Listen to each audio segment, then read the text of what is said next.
En plus du désastre, la catastrophe du coronavirus. Le Liban se reconfine dès ce vendredi pour 2 semaines, avec un couvre-feu de 18h à 6h du matin. Les opérations de nettoyage pourront cependant continuer dans les quartiers de Beyrouth soufflés par l'explosion du port le 4 août et les magasins restés ouverts. Les infections ont grimpé en flèche et il manquerait de place si le nombre de malades augmente, plusieurs hôpitaux ayant été ravagés par l'explosion. Nous pensions que le coronavirus s'en allait et que lentement, nous prenions les choses en main en tant qu'État et en tant que citoyens.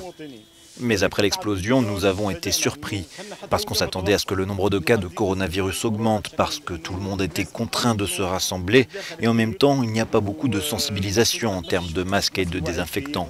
Et honnêtement, pendant les premières semaines, les gens n'y pensaient pas, ils étaient encore sous le choc.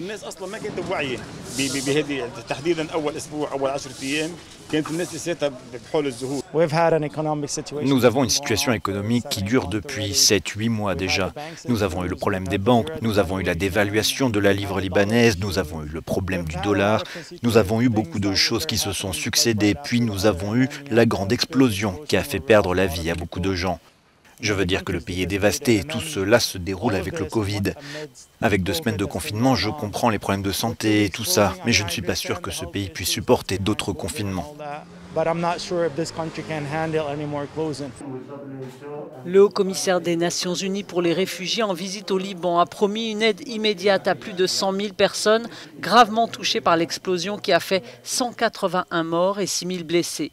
Contre la pandémie, l'ONU va allouer 3 millions de dollars supplémentaires en plus des 40 millions déjà prévus pour le Liban.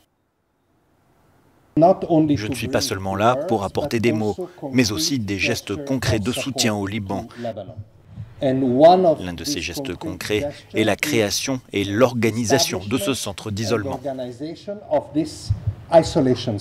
L'ONU a rappelé aussi que le Liban abrite le plus grand nombre de réfugiés par habitant au monde, des Palestiniens, Irakiens et Syriens depuis des décennies, près de 900 000 pour 6 millions de Libanais.